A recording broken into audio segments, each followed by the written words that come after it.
Now we'll let people in the live audience here in Zoom. Hello, everyone. Justice, I'll make you a co-host so you can let people in as well. Sounds good. Oh, hey, Spotlight Tom. myself. Tom Silver, is that a buddy? I know Tom many All right, years. great. Awesome. Spotlight myself, spotlight our guest. And like I said, let's get Justice co-host in case she needs to let people in or do any admin. Okay. And then we'll just few people are streaming in here. If you're out there on Facebook, you're out there on YouTube. If you're catching us for the first time, we'll intro the program in a minute.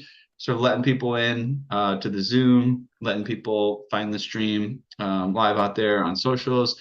We are streaming not only to our channels for piano technicians master classes on Facebook and YouTube, but also to our guest channels, Aaron Larget-Caplan. And so, hello, if we're seeing you out there. We will put out some links in the chat that should be able to appear on YouTube and Facebook, which will allow you to come and join us on Zoom if you feel like being a little bit digitally closer and engaging with us in the Zoom. That would allow you to, maybe speak during the session if you did want to, or come on video. No pressure there. We always play it by ear. We don't always have interaction, but the interaction is welcome. Questions are welcome. Yeah, so thank you guys for showing up, and I will intro our program to give us a foundation, and then we'll get started here. Welcome to Piano Tech Radio Hour. We gather here every Saturday to meet with and learn from the most fascinating and knowledgeable folks in the piano world, including manufacturers, rebuilders, musicians, makers of other instruments, and of course, piano techs. Our mutual goal is to become better at our craft, to help each other, and to create an ever more musical world together. Piano Tech Radio Hour is brought to you by Piano Technicians Masterclasses, an online learning resource that brings you cutting-edge instruction from piano industry masters without leaving your home. Find out more at pianotechniciansmasterclass.com. You can also subscribe to Radio Hour, this program, for just $16 a month. You get direct access to each week's private Zoom call, as well as archival recordings of over 200 episodes in our member area. You can join using the link bit.ly/joinptrh. That's bit.ly/joinptrh. Don't forget to check out the podcast audio only version of the program. It comes out a bit later after the video, and yes, it's audio only, but people do seem to enjoy it. We are loved all over the globe. We've reached top status. I'm talking top 100, top 10, even #1 status in various locales. We're out there in Belgium, the Philippines, France, Germany. Lots of folks all over the world enjoy the program. So check out the podcast, check out our blog, where we share some technical information that gives you a sneak peek into what's inside our members only content on the technical area. That's the Piano Technicians Masterclass library. We got cool stuff: voicing, regulation, history of pianos, action balancing, all that kind of stuff. It's like a little bit higher end stuff that only the real pro, high paid folks do, and you can log in there and get that knowledge. It's hard to come by. Additionally, check us out on our socials: Facebook, Instagram, LinkedIn, Twitter. Maybe there's one or two others. Just search us online and you'll find it. All right, let's introduce our guest for today. I'm very excited to introduce Aaron Larget-Caplan. Aaron is an internationally acclaimed guitarist and composer known for his innovative approach and creative artistry. With over 120 solo and chamber compositions and 11 critically acclaimed albums, he has redefined the classical guitar landscape. His new Lullaby Project has brought 77 new lullabies from 72 composers to life, connecting contemporary music with new audiences. Aaron is also celebrated for his groundbreaking interpretations of John Cage's works, pushing the limits of what the guitar can do. Beyond performing, he arranges, publishes, and mentors, making him one of today's most influential voices in classical music. Aaron, welcome to Piano Tech Radio Hour. It's lovely to have you here. Thank you so much. It's a pleasure to be here. And for those of you listening on audio, I have to say, thank you for delivering your lovely long locks as well. You have a beautiful head of hair. I'm sure it takes a bit to maintain that. You got to have the right conditioners and so forth. So we appreciate the time and effort you put into that.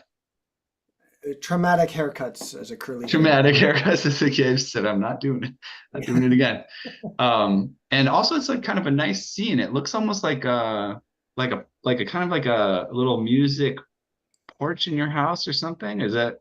Yes, in 2019, 2020, I built a little studio in our basement. I have an old Oh, okay. house in Austin, and we were finishing up some of the basement, and then 2020 hit, and I said, I could build a little studio. And so Okay. on the walls behind my camera, they're stone, and Oh, I have a little seating area, and you got my little Jean Singer Sargent, of course, and some other art. okay. And then this is where I will record, teach. When I'm not going into bigger studios, this is when I'm working with composers. Yeah, my little kind of, Great. I don't see the sun, so we put a window into the middle. Yeah, that's what I was gonna say. I was actually thinking it feels like you're just out, like the outdoors is just outside and you're like, no, there's a concrete wall there. So you've Well, done a good job making it feel bright and have that outdoor energy. So my good job with wife that. is very smart, and she goes, "You spend so much time down here that we should put a window." And I'm so happy with it. It is. It gives you a vibe. It doesn't give it takes away the base of the vibe. Just the window. You got a Yeah. window. Who cares where it goes? I think so many musicians go into a studio and we're so like, okay, Oh man, it's just so not real to what we do. it's such a weird place. Yeah. It is, and it's another type of playing, and so I tried to create something that would work, was functional. And I mean, I'm not a high-end studio. This is not Abbey Road. Mm, Uh, but it is comfortable, and it's good for some solo stuff, and especially collaborating with composers. It's very good for that. So very nice. Well, we're probably going to have you play some music soon, just to kind of give people a foundation of the type of sounds you make. I'm curious to reach back there to the Lullaby Project. That sounds very interesting. And it reminds me of I myself over the past few years I'll have trouble sleeping, and so I will I don't know, find podcasts, audiobooks, all sort of stuff to just kind of keep my brain from spinning too much while I'm trying to sleep. And I mean, the lullaby in itself is just like a beautiful piece of music. Did you have that intention at all that like people might listen well, to this to literally go to sleep, or is that just not, that's I, just a collateral benefit? yeah, I mean, so the project is the new Lullaby Project. It's online, Okay. and back in my first album came out Hmm. in 2006. I had recorded a Cuban lullaby, Afro-Cuban lullaby, and I Hmm. would play it, and I would have Bach, I would have flamenco, I'd have contemporary works, and this stupid little lullaby kept getting so much attention. Hmm. It's a beautiful piece. And my wife said you should do an album of lullabies, and I despise that idea because I see music as something that's interactive and, active listening and not just tracks to relax to. That seems to be like the death knell of classical music. And so I happened upon Toru Takemitsu's arrangement of Summertime. And I went, wait, that's a lullaby. And it's new. And I just bing. And so I started asking composers in '07, end of '06, '07. And I wanted a contemporary piece that was just a lullaby. And some of my most favorite characteristics of the guitar, timbre, the idea of the different tone colors. If it's played too fast, it can sound like a box. I didn't want to do just dances, but I was also inspired by David Starobin, who is at Curtis and Manhattan School. He did an album called New Dance, and it was short dances, Elliott Carter and others who wrote for him. And I loved that album, just dug it. And I said, oh, I'll do a thing of lullabies. And life happened. We had a house fire. We had all these things go on. And so some of the composers wrote darker lullabies. And in 2010, the first album came out, and I thought I'd be done. And then the album came out, and composers were like, hey, I know this guy who wrote this lullaby. Can I write you a lullaby? And it just spiraled out of control. And Hmm. I say that because I'm a horrible sleeper. They don't make me go to sleep. But I have microtonal lullabies, 12-tone lullabies, polyphonic lullabies. They are contemporary pieces, but they're lullabies. So, as Mhm. one composer put it, he was challenged to, made him step back because he wasn't just writing a technical piece that would challenge the guitar. He had to write something beautiful. And in my specs, it's this, 2 to 5 minutes long. Don't do too many scordatura. Can't be a dance, and it must be beautiful. And Mhm. I, there's always, I know the boss, so there's always leeway. And I premiered, I think, 77 or 78 last year, and it's just kind of, 3 albums, two anthologies of scores. And one person wrote a review of the first album on Amazon and said, I have insomnia. I fall asleep on track 3 every night. It's like, woo. Well, the composer of track 4 saw that and went, wait, you gotta listen to track 4 too. So, the guitar is, I know this is a piano class, so, piano focused, but the guitar is like the most beautiful instrument in the world. Oh, And, uh-oh. All right, we gotta stop. Right. That's well, sacrilegious. it is. No, Just when kidding. I no, I'm just kidding.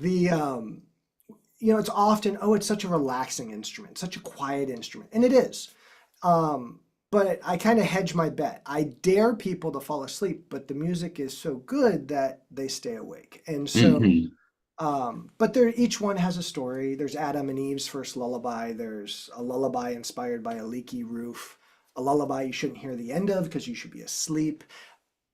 There's all of these things, and after like 20, I was kind of like, okay, I'm done. And then someone would write something that I really connected to, and I probably have 10 more in the waiting, and I just, as they come, I try and play them and show them off, and hopefully it's a good introduction to people to hear these composers. Yeah. I would write a scientific lullaby. Oh, Yeah. okay. So I studied neuroscience, although I'm not like a practicing neuroscientist these days. And I specifically did a lot in the realm of language, and also bird song, which have like an overlap. They study birds and they're studying language and music and things like that from a animal model perspective.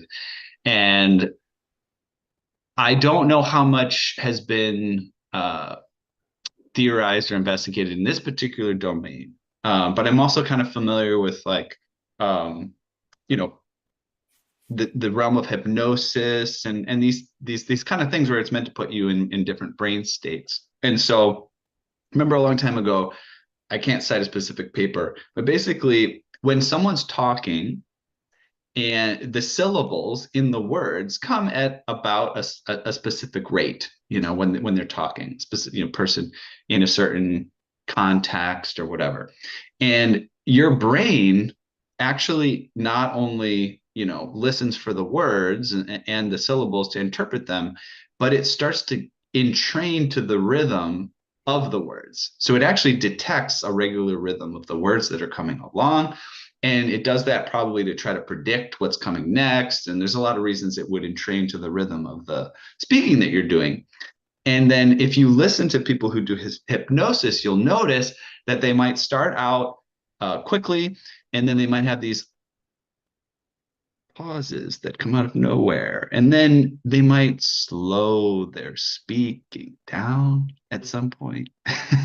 And what I find interesting about that is that I don't know if anybody's studied this, but I think that it's literally changing the wavelength of your brain waves as they're speaking to you. And the slower wavelength brain waves are the ones that happen when you're sleeping. So it would be interesting to approach that from a musical perspective, Oh, which maybe somebody sort of did, intuitively or purposefully in your I mean, collection. I think the influence of the lullabies, and then of course John Cage with this idea of space and timbre, and a lot of, I have an album of inspired by Japan, and so Mhm. studying and listening to different traditional instruments, and there's so much out there. Mhm. And the magic of sound is unbelievable to me. So I would love to hear a little bit of something. You could do a lullaby, could do something else, but I just kind of like to give people some context because you do play beautifully and it'll give us something to jump off from as well. So this is, sorry, for the pianists in the world, I have to tune. Sorry, it doesn't. Yes, we Every love day. tuning. Ready? I love listening to tuning. There's nothing more. I could tune a guitar. I tuned a kalimba the other day. That was really fun. There's nothing more fun than just tuning things.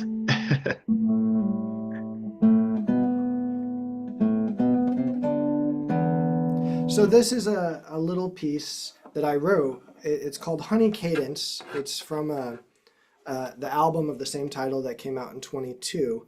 And one of the things I would like to do, for those who are watching, you can see my hand will move around. So on the guitar, we have this thing called timbre. So that's the same pitch, but depending where and how I strike, it changes the timbre, the color of the instrument, of the note. And this piece, I wrote it with that in mind to a point. Other parts of the guitar that's really cool is I have 4 middle Cs. 4, I mean, and that's without using harmonics. They all have different qualities. So a lot of guitar playing is kind of a choreography of what do I want to bring out. It's not just here's that note, play that note, because depending on the chord, I can only play it in one place. But depending on what's happening, I could also play it in 3 or 4 other places or use a harmonic. There's a harmonic. So, which each one, depending how we listen, will make something come across so differently. And then also the guitar is really good at repeated notes to a certain extent. So there's a little bit of that in this as well. So this is Honey Cadence.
Excellent. Thank you so much.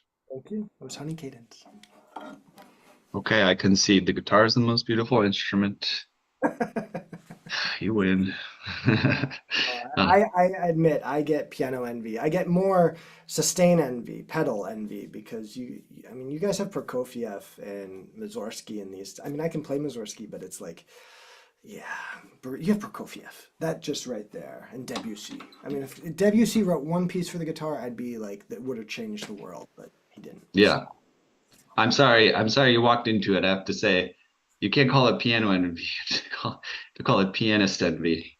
I think that sounds more appropriate. But anyways, I digress. It's very, yeah, that the one thing that I noticed that popped into my head, like the beautiful instrument type of thing. And I think that the one thing you could say about the various instruments that they have, well, they have different timbres. That's a word that you brought into the conversation earlier, right?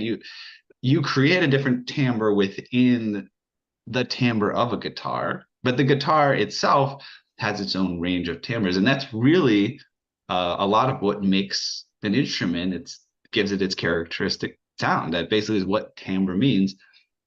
And I would say the guitar, the classical guitar in and of itself, has an access to like a sensuous quality that the piano doesn't have access to, and I do think there is a place where you can access things in the guitar that you can't just you can't get there as well on the piano.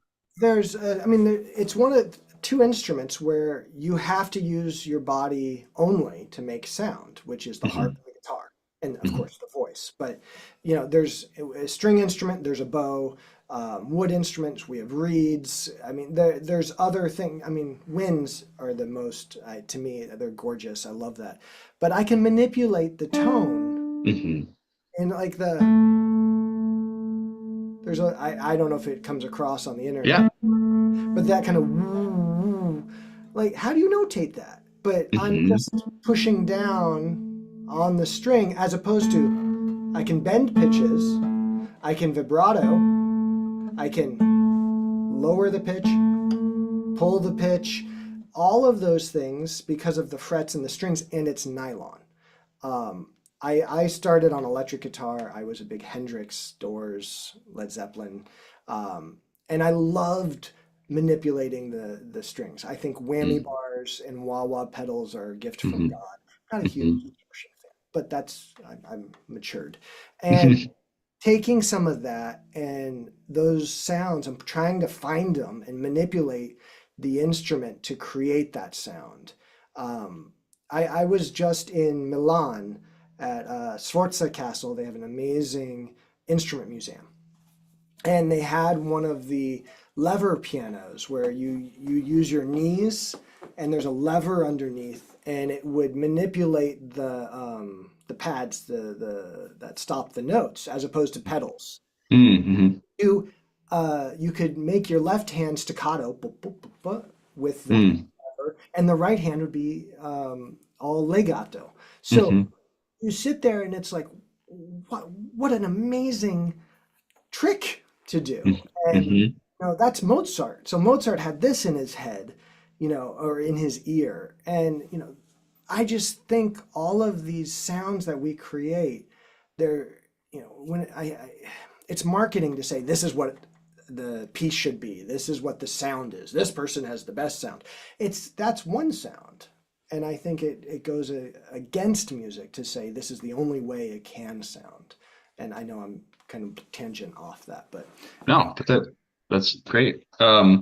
This would be a great access point also to talk about the John Cage work that you've done. Tell us, tell us about what prompted that exploration and where you've gone with it.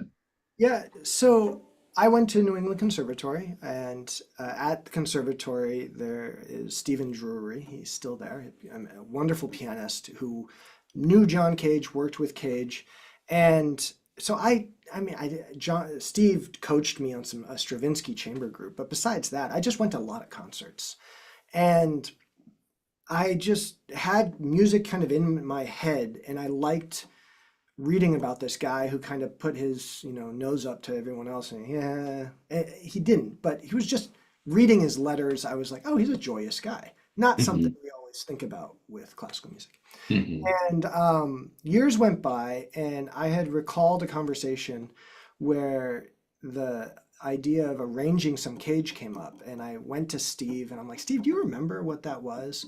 And he said, yes, 6 melodies for violin and piano, arrange the piano part.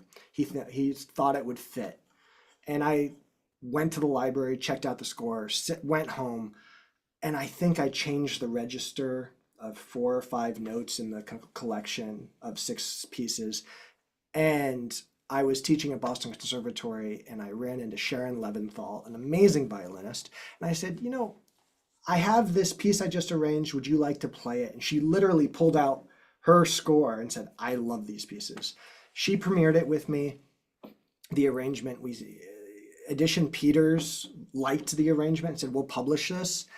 And the John Cage Trust signed off. And I found out later, it was the first time they had done that for guitar.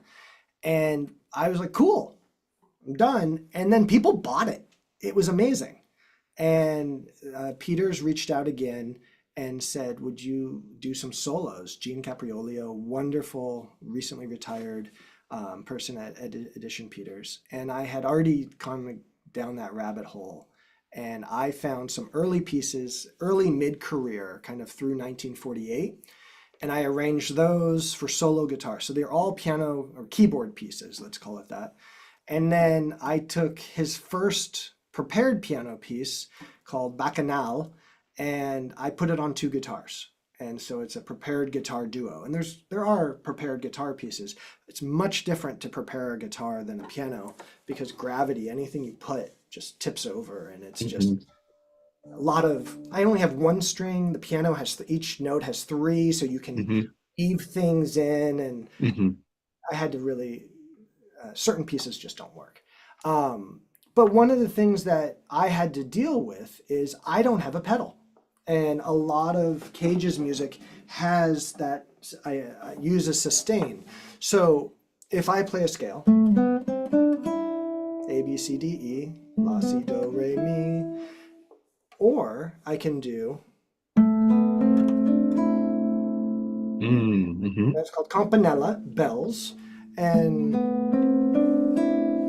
it's a mix of harmonics, natural notes.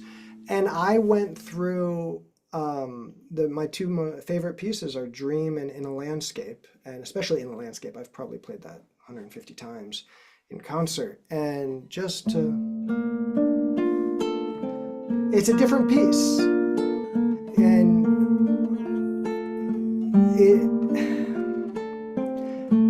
I think with an arrangement, we want it to sound like it was written for the instrument, and that's not always easy. So there's a lot of, I remember I recorded it with a pianist. You might know him because you're a jazz pianist, right, Ethan? Yeah, I play jazz. So there's a pianist, Steve Hunt. He is a fusion jazz pianist. He played with Okay. Adam Holdsworth, and he Okay. amazing ear. And he had recorded, engineered my Cage album, and he listened to that, didn't think anything of it. And then he came to the concert where I did the album release, and he's watching my hand, and he's like, "What? It's just an arpeggio." And something that can be very simple on the piano, on the guitar, to make those things work requires Sure. choreography, a little gymnastics, and some creativity on how to realize it. But it's so much fun. And I'm working on another set of solos. I'll premiere a couple in San Francisco next month at the Center for New Music from his harmonies. I've done some songs. I just, I really dig his music. And I got to do a residency at the John Cage Trust last summer, which is at Bard College. And I was working on some of the Satie Cage relationship and arranging some Satie. I get jealous. I love the music and I want to put it on my instrument. And, I guess that's how it comes. So, and people Very like cool. it. So I keep playing it. One of our clients in in New York, we have a piano tuning business. I'm not sure that was apparent, but so we have a business where we tune pianos. We got a team of about 5 people go around and tune pianos. And one of our clients is kind of like an app developer and programmer. Interesting guy. He did electronic music at I believe it was University of Illinois back in the day when it was like electronic music, like who, when they were just Had like, like, one room just filled with yeah, just computer. studied with those like pioneers in it. And he had the um he had the distinction of being able to say, I asked him, what brought you to New York? He said, well, Lou Reed asked me to move to New York. Lou Reed had heard about him and, wanted him to work on an album. I was like, wow, that's pretty cool. And he also got into app development and programming because that mix of like, the musical brain and that stuff. And his company built this John Cage anniversary app where I believe you could do like prepared piano stuff that you use. This was many years ago. Okay, yeah, and there's a full Absolutely. 33 app where you can, go around and record for 4 minutes and 33, and it pinch Okay. like a globe, and it pops up, hey, 4 to 33 in Berlin, 4:33 in Timbuktu, and that's awesome. It's actually playing guitar for the first 10, 15 years of my career. People come up to me like, I saw Segovia, and they would tell me their story of Segovia, and you remind me of this, you remind me of that, and the last 10 years. So my John Cage guitar album came out in 2018, so not quite 10 years. But I've been playing that stuff so over 10 years. So yeah. Oh, I met John Cage. Oh, I saw him. I sat next to him at a movie, and you get these other stories that are.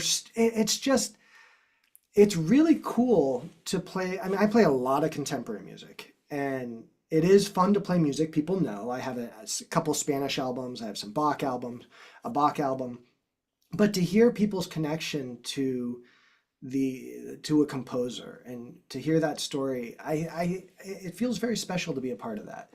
And if I can pass that on and bring out those good memories, then and surprise, a lot of musicians are like, oh, Cage, and they know John Cage of 1970 with the amplified, Cactus, or a lot of the chance music, which I think can be really awesome to experience.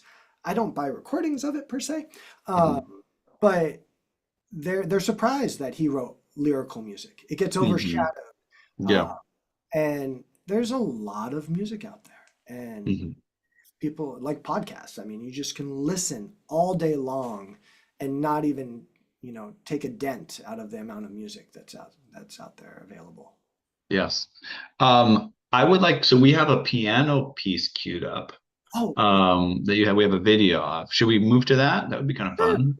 Yeah. Do you want an introduction with it or just Yeah, absolutely. Give us an intro. I'll so cue it up and this yeah. is a piano piece that I wrote in 2023 and Aurore, and it is French for sunrise.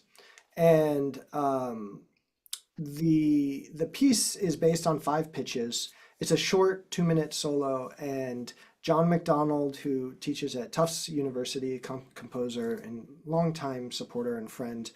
I was doing a residency there, working with students on writing for guitar, and I was going to do a recital, and he said, "What if we open with your piano?" And I said, "Cool." And he took it and fixed some of my spellings and made sure all the reaches are proper. And wrote this piece. And again, I'm influenced a lot by lullabies and Cage. This one shows that. Some of the other ones are very prickly, but yeah. So it's a short solo.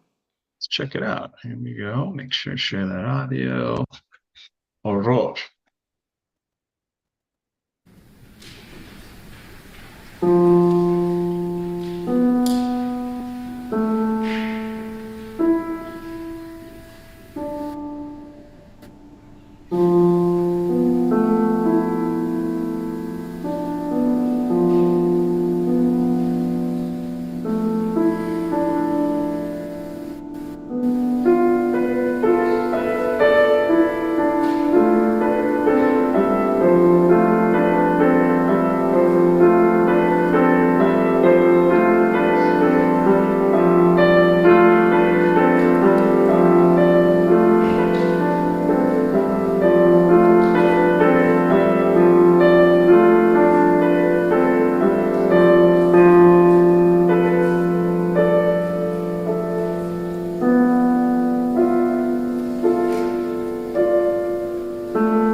was nice.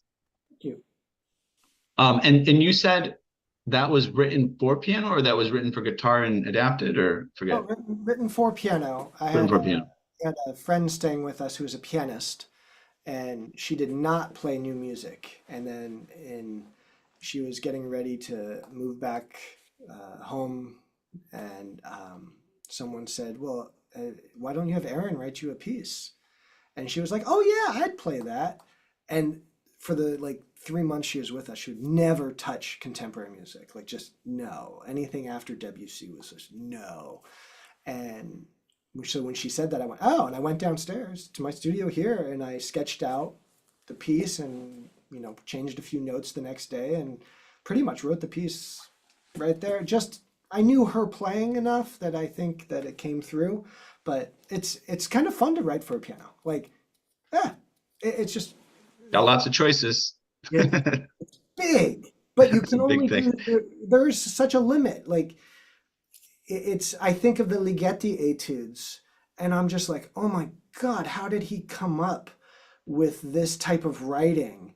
You just had such a mastery of the instrument. And yeah, I get jealous of that one too. Those are other pieces that I would learn the instrument for that. Do you have a piano? Yeah, we're babysitting a piano. Former student of mine, guitarist, moved into a small apartment, and we ran a series in Boston. We would invite visiting artists to come do house concerts. This is probably 10 years ago, 15 years ago. And we babysat this wonderful Kwai piano, take care of it, and baby grand. And we would have these in kind of music of the conservatory in neighborhoods. It's kind of was what it was. We had a great time. Some wonderful pianists played. So, are you familiar by chance with the North Bennett Street School? North Bennett Street School. It is, I believe, the oldest trade school in the country, and they teach, I'm looking it up now. So one of the things, of course, why I would know it is they teach piano technology. So they teach people how to, tune and repair and, rebuild pianos and stuff like that. And they also do, let's see here, they do some interesting stuff, bookbinding, cabinet and furniture making, carpentry, jewelry, Boston, right? jewelry making and repair, locksmithing, and then piano tuning and technology is one thing. Preservation carpentry and violin making and repair. Is this in Um, Boston? this is in Boston. Yeah, I think it's in the Boston's North End, the Italian section, because Yep, that I would make sense. walked by it and I was like, oh, I didn't realize the history of it. But that, yeah, see, Yeah, Boston has a rich history.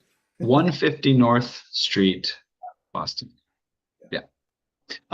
So check it out sometime. You might find it interesting. Um, Tell me more about Boston and what, like your connection with the area. I forget, is that where you're from or? Born in Oklahoma, raised in Colorado, Okay. and I moved to Boston for school.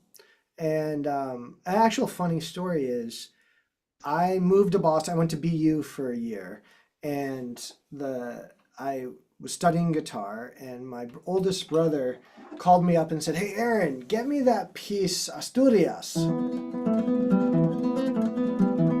And I was like, "Yeah, you know that piece?" Because I heard Andres Segovia play it in my high school Spanish class. He didn't come; they had a video. Mhm. And I went, that's the Doors, because the Doors use that theme, da dee da da da bum, in their song Spanish Caravan. And so when I heard that, that was my shift from electric guitar to classical guitar. And then, Mhm. so a couple years later, my brother calls me and says, I want the sheet music because he had played piano. And I said, Ben, that's my favorite piece. Like, you know that piece? And he says, of course I do. When you were a kid, he's 9 years older than me. When you were a little baby, I would sit you in my lap and I would try to play Asturias. And so it was in my, be careful what you play for your kids. Was in Subconscious, went into your deep subconscious. Exactly. So I moved out, went to BU for a year, and then I transferred to the New England Conservatory, and I studied there and graduated, and then got jobs and was teaching in various community schools, performing, gigging, chamber music. I did weddings. I did anything to make a buck, legal that I could do. And then as time progressed, I made a small name for myself with my programming. I've always wanted, I think a life without writing for guitar is a life unfulfilled. So I started asking composers to write at first dances, and then I had the new Lullaby Project. And then I would do educational programs like young people's concerts. And I would organize concerts, tour, and figured if people aren't going to call me, I'll set something up. And then people started calling me. And I think it was about 2013, 14, I started working with pianist Seymour Bernstein in New York. Oh yes, Seymour Bernstein. Yeah. And Crazy character. We got to get him on here.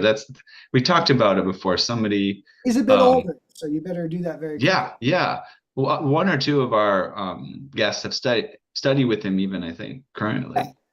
Yeah. Oh, so yeah, I worked with him over about a 3-year period of time. I'd go down to New York probably 2 or 3 times a year, and I wanted to have.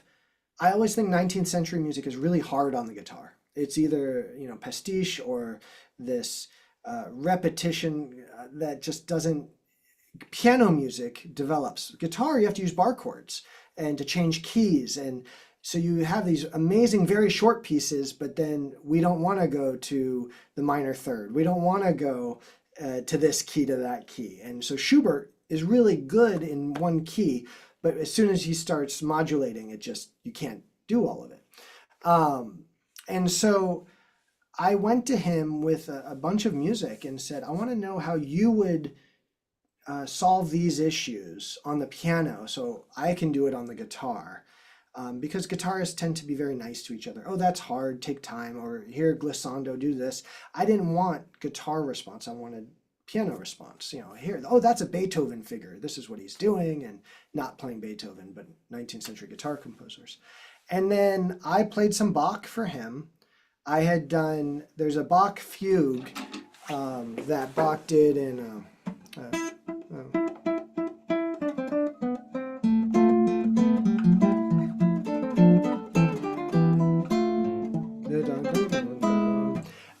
G minor for violin.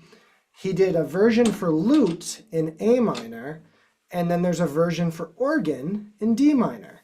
And I never liked the fact there was no prelude to the fugue. So I took the organ fugue, which has a prelude, and I stole the prelude and I put it into A minor and recorded it. And then I made a mashup of the 3 of kind of my favorite parts.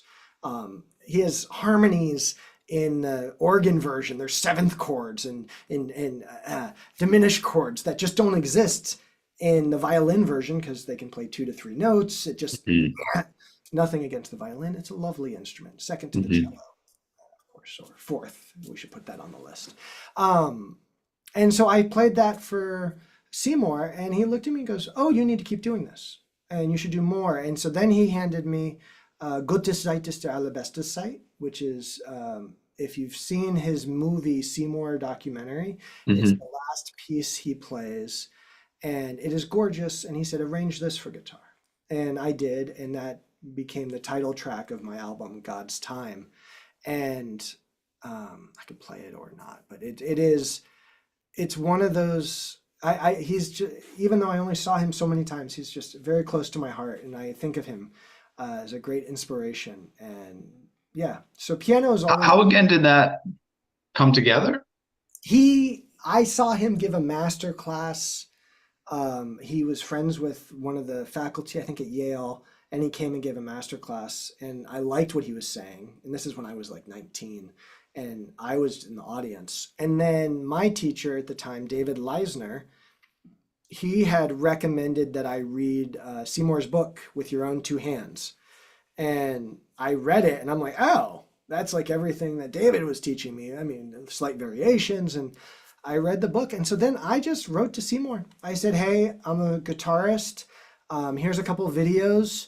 And I would like to," and as I explained, I said, "I'm playing 19th century music and I'd like to get your opinion." And he wrote back, you know, I'm a pianist. And I said, yes, yes. And he goes, and you know, I don't like John Cage and Elliot Carter, which were the two videos I sent him. I don't care for either of them. But he said, you're a formidable player. And if you want to come down, come on down. And he was just, I played for him, and it was kind of like, this warm hug of, you're on the right track. And he was what I needed at that time. And I still think about those lessons all the time. And he's, no, Aaron, you have to do this. And I went to master classes. I'd watch his pedaling. I mean, there's so much to learn from different instruments. And yeah, so that's how that happened. Yeah, there is a lot to learn from different instruments. I mean, as you say that, I think about how recently, I don't perform right now. My life is more almost like an entrepreneur with a little bit of creative stuff going on, but and like a media thing, whatever. But I'll sit down at home and I'll just play stuff. The other day, for some reason, I started listening to Slip, Slide, and Away, Paul Simon, and I was like, oh, let me just learn that, learn the song. Oh, wow, there's an interesting seventh chord I never realized, and then I would play along with it, learn it, listen to the bass, the keyboards, the singing, and then I'll take it and play. And then I started, well, what if I played it a half step higher, a half step lower? And I just kind of like playing around with stuff. And similarly to playing different instruments, when you play in different keys, you get different ideas, and the song, I noticed as I played it in different keys, like the whole song sounded different. I did this recently with like Jingle Bells too, just playing Jingle Bells, messing around with it, and I played a different key, but I got a groove, I played a groove for it. And this one was more, like bluesy. But that's a very good point, because when you pick up a different instrument, or even just like play with someone that plays a different instrument, again, you can't help but get different ideas. I'll say one more thing about this, and then you can speak and maybe play a little bit more. But when you played the piano piece, there was a moment where the pianist is playing and it gets probably the loudest part in the piece.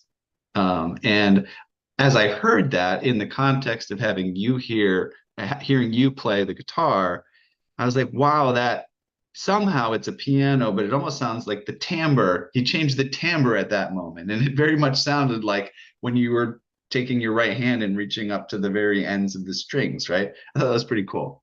Well, and that piece, I kept it in two voices. I mean, and that's when I tell composers writing for the guitar, start with two voices. Don't think of it as a piano. Think of it as maybe a string instrument with a cello on the bottom. There's ways to think about it, and I was looking for a specific tone. I have the guitar. It's in my ear, and I wrote some really dense contrapuntal music, and I still hear it as a guitar. First instrument I played was clarinet, and every time I hear a good clarinet player, it's like my whole body goes, oh, hear that? And I think there's just something about it, and especially the nostalgia of that first instrument. I see Laurie Spiegel is here, and wonderful, amazing composer. And she wrote a lullaby for my new Lullaby Project. And I wrote to her originally because I know her as electronic music. She's one of the forefront of electronic music in the world. I think her music is up in one of the satellites or one of those. I mean, it's just awesome.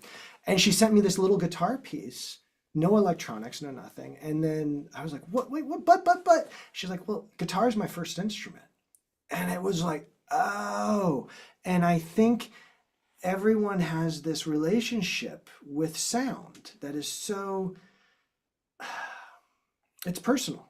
And I like to say, like, when when my students are playing too quietly, I want them to play loudly, but as if their mother is, angry at them, but they're in public.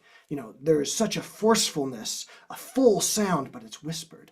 And I think all of these relationships we have, especially with sound and the instrument, they come through. And the Lullaby Project, what am I supposed to tell someone? Like, no, that's not a lullaby. I mean, there are a few I've had to say that it doesn't quite work. Come on now. But, you Right. know, in general, I think just the guitar brings out that idea.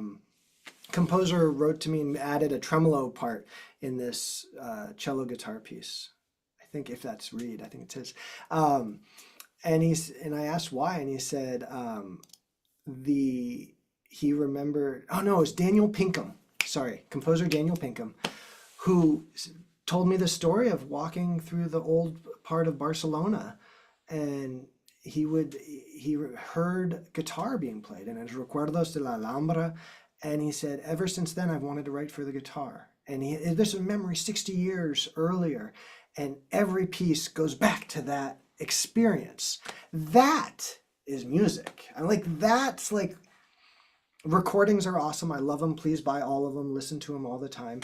But that experience can't be replicated. And I think that's the essence of why music and magic were so, religion and music. And all of these ideas about music are so powerful that hopefully I don't want to say I hope we don't lose that experience. Yeah. Yeah, you're reminding me actually, I took some time to do like some singer-songwriter type of music many years ago. And as I began to do it, one thing I tried to emulate was that folk guitar sound of kind of like picking through chords. And it was really fun to kind of give that a try.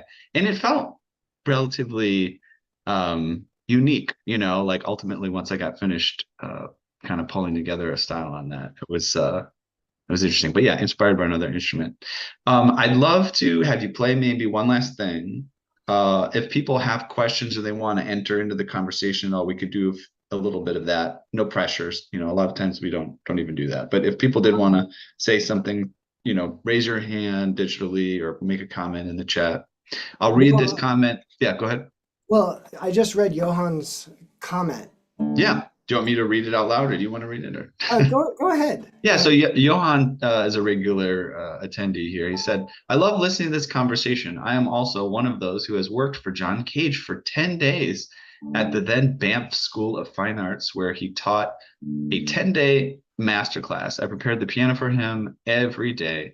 What struck me was how personal his music is. It seems transparent in a way that exposes the character of a musician, which becomes mixed in with the music. Never to forget.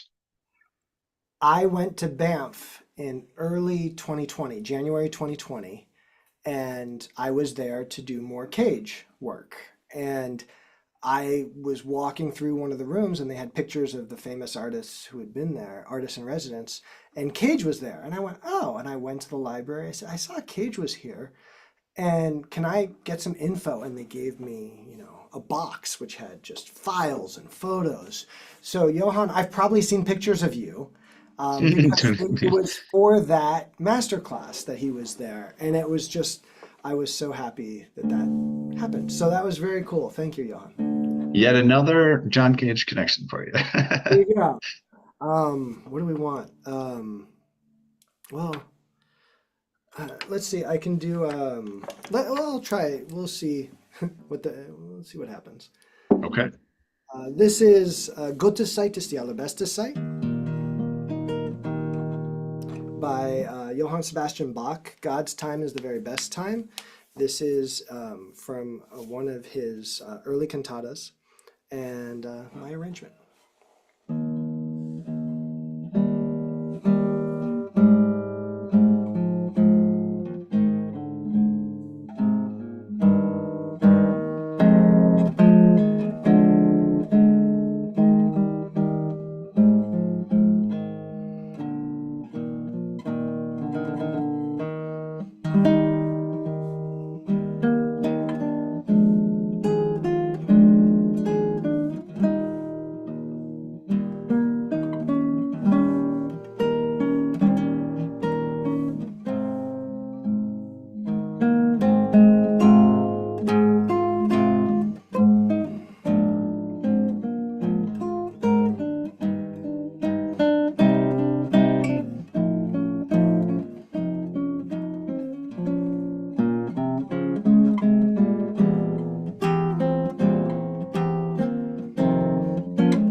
Beautiful. Thank you so much.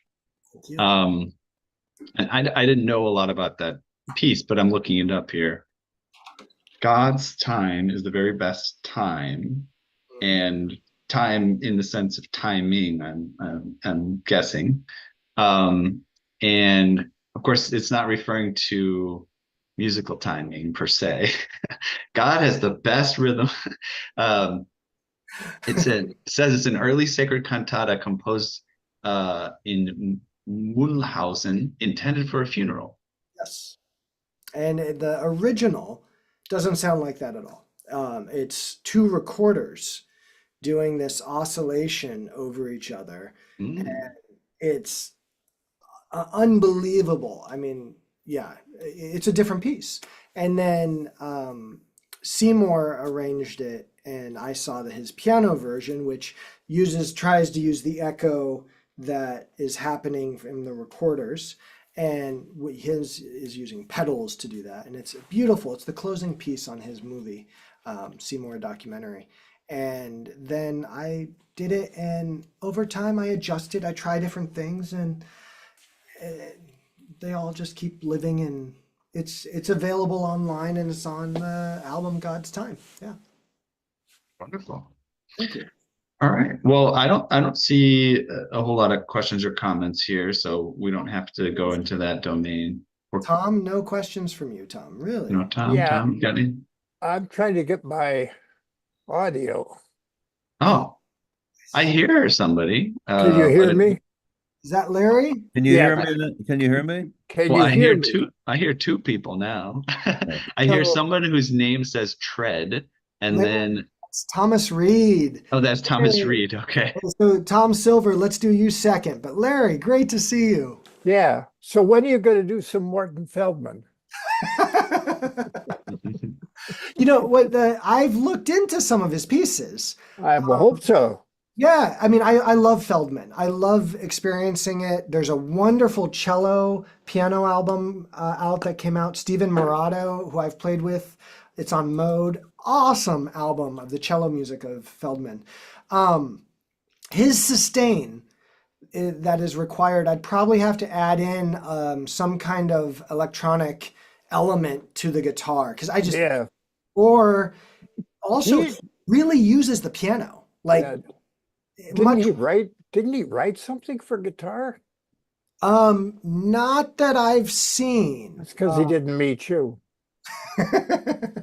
He hasn't been gone down the You're Aaron. after his time. Yes, you know, but so I know people who play it, but most of them are an electric guitar where they can Oh. use different effects Sustain. to get the sustain, and it really does come down to sustain. But thank you, I'll look into it. Shouldn't be necessary. I mean, with the piano pieces, you know, I don't know, but put your pedal down. thank you, Larry. I told you I have pedal envy. That's that's it. I'll stay out of this. Okay. I see a list of Morton Feldman's compositions on Wikipedia here. I don't think There is The Straits of Magellan for flute, horn, trumpet, harp, electric guitar, piano, and double bass. There is The Possibility of a New York for electric guitar.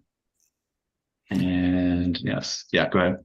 I think we have to remember that during, let's say, the 1940s through the 1970s, until like the early 1970s, most of the guitar population was very conservative. You know, coming out of the Andres Segovia school, Mhm. Julian Bream had an amazing contemporary music album that Yeah. came out in the 70s. But before that, it was, Segovia told Ravel not to write for him. He ignored Stravinsky. I love Segovia. I hate that aspect of him. So I've done the opposite.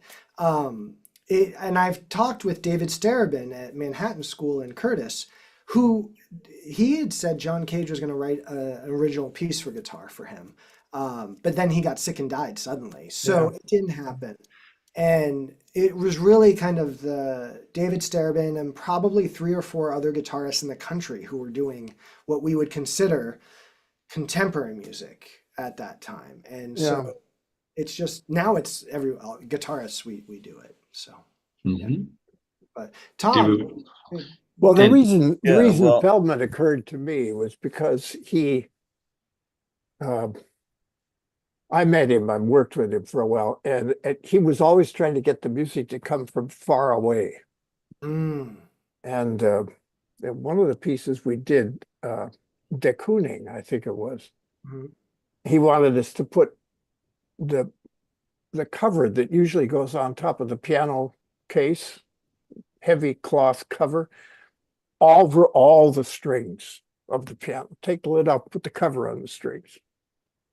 Oh, So wow. you would get almost a guitar, like a muted guitar. Ah. And you know, The only problem is that it also had a tuba in there. well, and one of my favorite And the quotes, bass drum, he was very proud of our bass drum. We finally got it. He said it was like the subway in New York. one of my favorite quotes of the guitar is it sounds like nostalgia.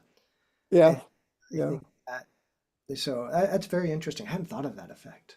Tom Silver, do you have a question? Yeah, I love what you've done with contemporary music for guitar, but I want to ask a conservative-oriented question. Yes. I don't know if you saw the email I sent you a couple of days ago. You did? Okay. Is there any chance that you might find some time ever to work on Claire de Lune? It has been, yeah, you sent me an arrangement of it, and I know probably 4 or 5. Debussy on guitar, I know 3 or 4 people who have done wonderful work with it. I haven't dived into it. There's a couple of pieces that I have on my list of kind of to do. Um, I mean, he's another pedal man. I mean, it's just so it's just work to make it sound as easy as it does on the keyboard on a piano. And I think for me, I always start in and I'm like, oh, this is going to be, 6 months of lifting Yeah. to make it that. It sounds like a lot. Did you get a chance to listen to that woman Not play? yet. I will. Okay. I promise, Tom.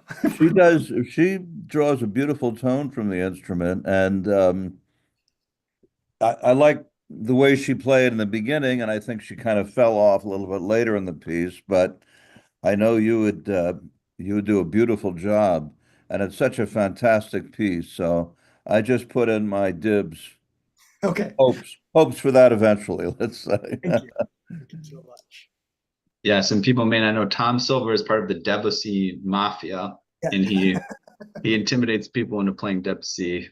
And here he is exhibiting in full form. I'll So get hit. I'll get hit. much by respect to you, Tom. We we appreciate your passion. Thank you. One of the projects I'm doing now with keyboard is I'm working with a composer, excuse me, Vineet Shende, who's at Bowdoin College. And Vineet, born in Chicago, raised in Chicago, from his family is from Pune, India, which is just on the border of South India, North India in the middle. And he's reimagining Bach preludes as if Bach were from South India, from like Mumbai. And so they're called Carnatic preludes. And I arrange the Bach keyboard pieces for the guitar, and he does, and then we pair it with his reimagined. So there's like a.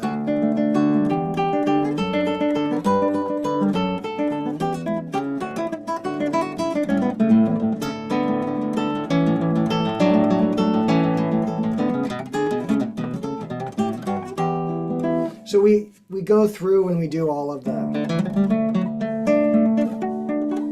That's a really hard prelude, but that is so Scarlatti. I think these guys met because the form of the second book of Well-Tempered Clavier, it's all, you have all these AABB forms, and it's just, you have these riffs that are so Scarlatti-like. Anyway, that's my rabbit hole. So I'm working on that project, which will be a recording coming out hopefully in 27. He's doing 10, I'm doing 10, and I've been performing them. You can hear a couple of them. The Prelude 1 is on God's Time. And then the E flat minor from I think it's book 2, the most beautiful sound when I hear there's a Russian pianist that plays it, and it sounds like silk when he does it. That's on there, and there'll be more. So the piano is always right by my side. I wonder how Bach would sound on sitar. Speaking of India. Well, they don't do, you'd need another instrument because Indian music is linear. They don't work with harmony the way that we work with harmony in the vertical style. So when Vin does this prelude, we have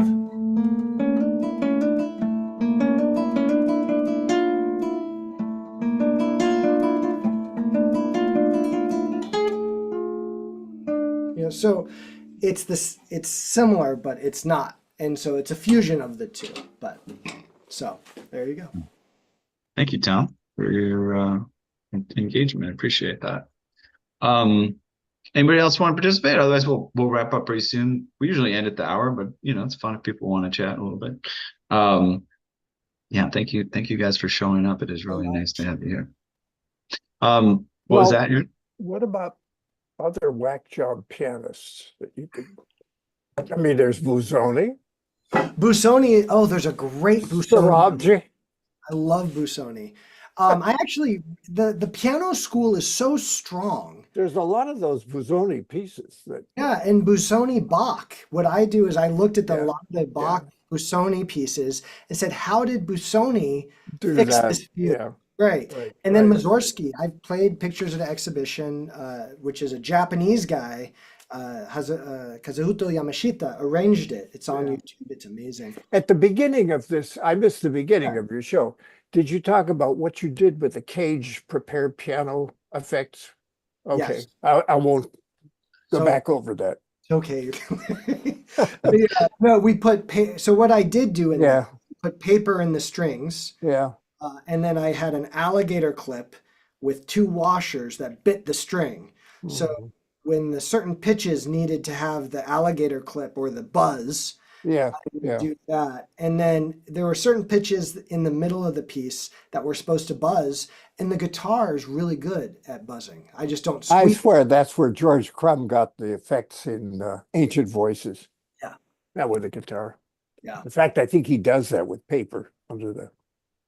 Yeah. So The thing that I've always wondered is pianists, in the Ancient Voices, you have to take a chisel and rub it along the piano strings. And I was watching a video of a performance of that piece, and I kept thinking, what happens if one of those strings at how many pounds per pressure breaks when you're doing it? Well, Ethan, what do you think of prepared piano? Are you kind of like, do you know that piece? see it being done? Are you always like, ooh, Steve Drury did I mean, can you imagine taking a chisel and doing that? You're rubbing it back. Yes, so we've had Mario Egrek is a pretty well-known piano technician who is a technician at Juilliard, and we do have a class in the library about him being a college and university technician. I believe he also was a college technician, university technician in Louisiana. I forget which institution. And he's written a book, one of the most comprehensive works on pianos from a technical aspect. And so he gave a lecture for us in our library on being the college and university technician. And there was a section on how do you deal with prepared piano. He's dealing with these musicians at Juilliard. They're very talented, but they are students, they're very ambitious, and so you don't want students just running and, hey, I'm doing prepared piano, and they just go pick up some screws from Home Depot and throw them in there. And so the way he approaches it is he has specific suggestions, right? So talk to me, we'll work together, we'll decide what you're going to use in this particular part of the piece.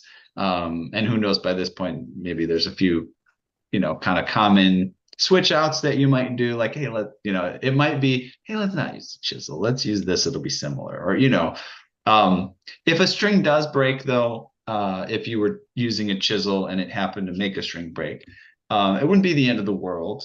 You'd hear a pop, and the string would snap, and it would be a little bit scary.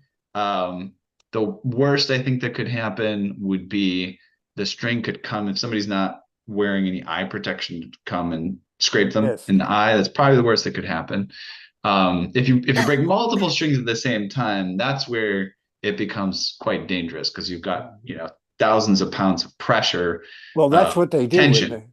that's what happens in the ancient voices because it's Oh, right they in the actually middle break the range. string? No, They don't break it. no, They they No. don't don't break, break it. but they go in, But they do multiple the strings. place where he has to use the Yeah. chisel, Yeah. as I recall, is sort of right around middle C area. Okay. Yeah. Yeah. But yeah, if you were to break like, many of the strings at the same time, then it becomes Yeah, problematic. and But it's an interesting scene to watch because you think there's danger involved. We mm, we hosted a house concert with pianist Barbara Laurence, who is a Boston area, and she did horsehair. There was bowing, string bowing, there Yeah, was prepared yeah, piano, and she had yeah, organized the concert around these different tunings. yeah. And then, but she came the day before. She had taken a class about how to prepare it. And that's actually where I first heard Dream by John Cage. And I was listening. I'm like, I have to play this on guitar. And Mhm. so her concert really planted the seeds Yeah, of inspiration that I think that's what yeah. live music is for, is to go and experience. Whatever happened? It's E. Curtis Smith, I think, who did a lot of what he called the string piano, just pulling strings back and forth this way over the pianos, leave it under the piano string. Yeah, horsehair. They use like I bowing. think Yeah. some kind of mm. chord because you can't just use any string. I mean, it's Oh, got not it. going to Yeah, make like sound. almost bowing Yeah, the piano exactly. strings. Yeah. Yeah, yeah. Interesting. Well, thank you. Interesting sound. Very interesting sound. Thank you I, so much. Thank you so much. Was that Reed? Would you say Thomas Reed? Thomas. Who's been yeah. Thomas Reed? Yeah. Thank you so much for participating. We probably should sign off because we usually end about 15 minutes ago, but it's fine. It's been fun. One, last from you, Aaron. Where would you like to send people? Give them something to check Um, out. Advice, whatever. My website is alcguitar.com. Hmm. alcguitar.com. I'm on Spotify, Amazon, Bandcamp. Hmm. Scores are through the American Composers Alliance, for which I am a member and board member. And I will be touring in California at the end of the month. I'll be in Ventura, um, what is it? Encinitas, La Jolla, and then San Francisco at UC Berkeley and Center for New Music, doing some great works with electronics and a small micro opera. But yeah, I'm on YouTube and all of these. And if anyone has any questions or comments, disagreements, happy to debate the rivalry between guitar and piano. Piano doesn't know guitar exists, but that's okay. We won't. You're lucky you Wonderful. could cut us off that quickly. Aaron and I get going. We'll go. Okay. We'll go. All right. All right. It's you reemerged. We'll see you. Thank you very much, Tom. All right. We have reached the end of another musical journey here at Piano Tech Radio Hour. Thanks to Aaron for joining us today. As always, we are brought to you by Piano Technicians Masterclasses, cutting edge instruction from piano industry masters without leaving your home. For those of you that joined us today for signing up for this session individually, make your life more convenient, subscribe to Piano Tech Radio Hour. And that's just $16 a month. You get the recording of today's session in a member area, automatic registration for each week's new session. You can sign up at bit.ly/join PTRH, bit.ly/join PTRH. And don't forget about the podcast, pianotechradio.com, the blog on Substack. Just look us up there. And all the social medias, LinkedIn, Instagram, Facebook, Twitter. We try to keep things rolling out there. And also get on our email list. Just go to pianotechniciansmasterclass.com. It's right there. Enter your email address and you can keep up to date with what we're up to. Okay. Thank you so much, everyone. Aaron, if you want, I'll close out the session here. But if you want to jump back on, just you and me, and we'll do a little wrap up.